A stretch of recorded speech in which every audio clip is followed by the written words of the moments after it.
So, where are you headed?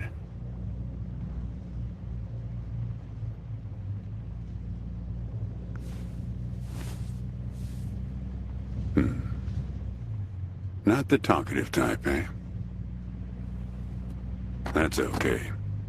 Most people I pick up are just...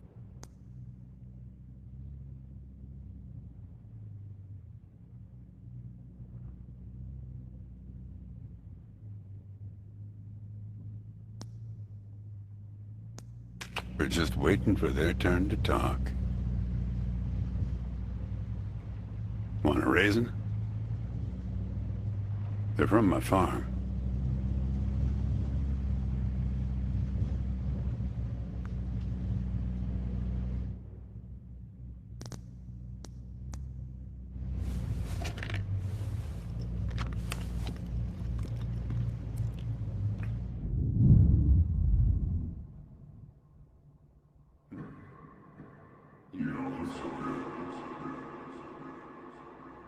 Guess those things don't agree with you yet.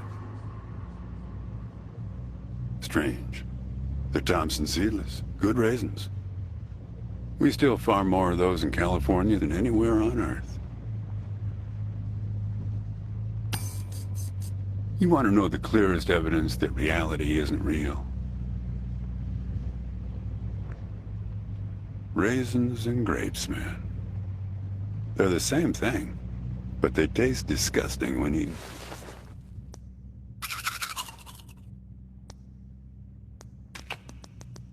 Eaten together.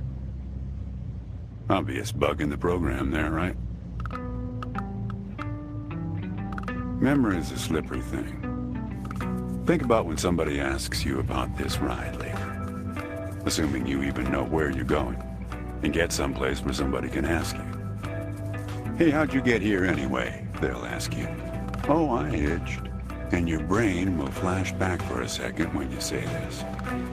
And it'll show you a frozen snapshot of yourself, sitting in this car, talking to me like we are right now. But which moment will it actually show you? Will it be this one? Or this one? Or this one? We think we remember how people really were, how our lives together really were. But when we think back to them, even the people we cared about the most, all we're doing is snatching moments out of the air. Just grabbing another raisin out of the box.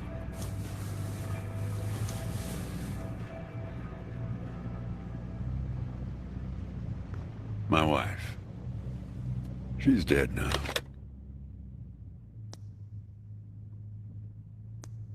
Oh, but you probably guessed that. Thanks. But you don't look like you're doing so well yourself. Takes one to know one, right? I can always spot someone who's grieving along this highway. They usually stand on the road with a dazed look on their face and their thumb up in the air. No, I don't know you. Just know the type.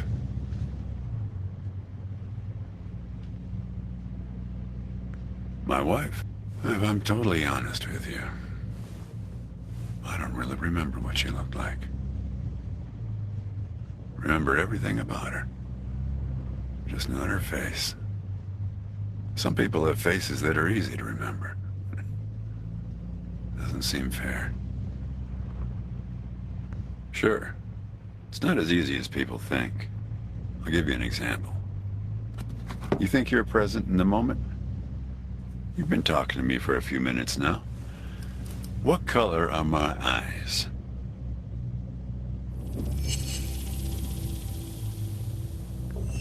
Yep, not bad. But that's just your photographer's eye. Just figured from your gear. A lot of photographers carry that backpack. Tell you what, Ansel Adam. Do me a favor and crack the window, would you?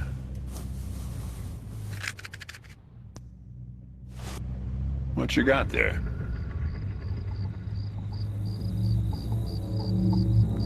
That's my number. I used to leave those all over my car in case my car got lost and somebody found it. But yeah, feel free to call me anytime you get in trouble. That's better. Now, where were we?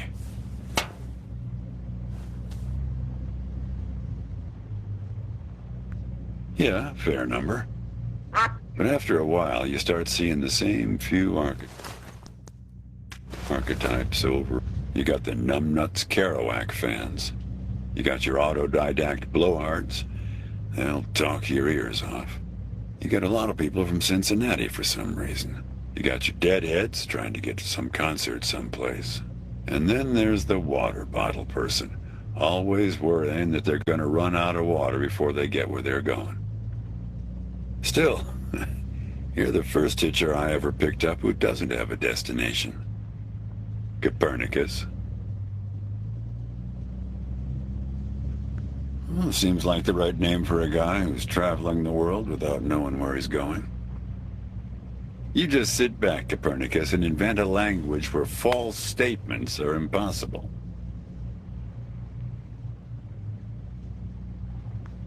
What? Oh, I stand corrected.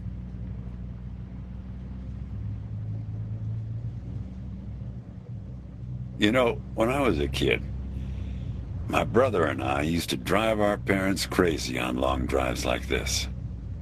Our folks wouldn't let us listen to the radio in the car. So we used to make up these songs about food on long drives to pass the time. We had this one with about 30 verses, each about a different kind of grain. There was this one time when we passed a billboard for this new kind of bread, balach bread. In hell they have a hell a lot of balach bread. In hell they have a hell a lot of balach bread. In hell they have a hell a lot of balach bread. In hell they have a hell a lot of balach bread. Oh yeah, that drove Mom and Dad crazy. Come on, join in. In hell they have a hell a lot of balach bread. In hell they have a hell a lot of balach bread. In hell they have a hell a lot of balach bread. In hell they have a hell a lot of balach bread.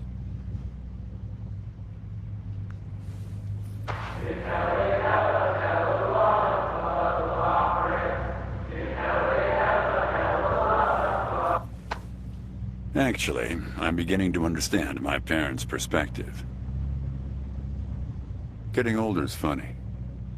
It's like reading a book where less and less happens, but the writing gets better and better. Thanks. I got it from an app. It's this app with philosophical sayings. My wife got it for me, to make me sound smarter. Oh, she had a way with words.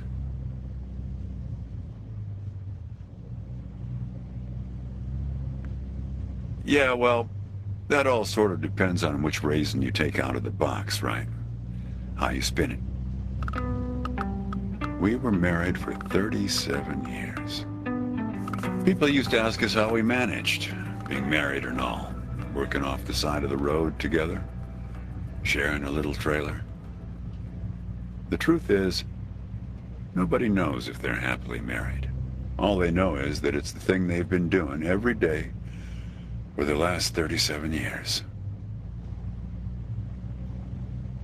It's not that simple, Copernicus. Life has a way of chipping away at that certainty.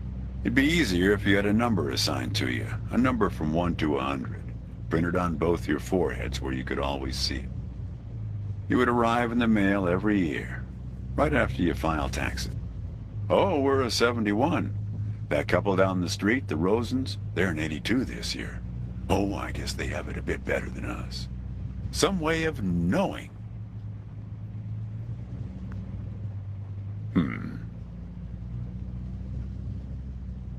There's a photo in that glove box there of us, standing in front of our trailer.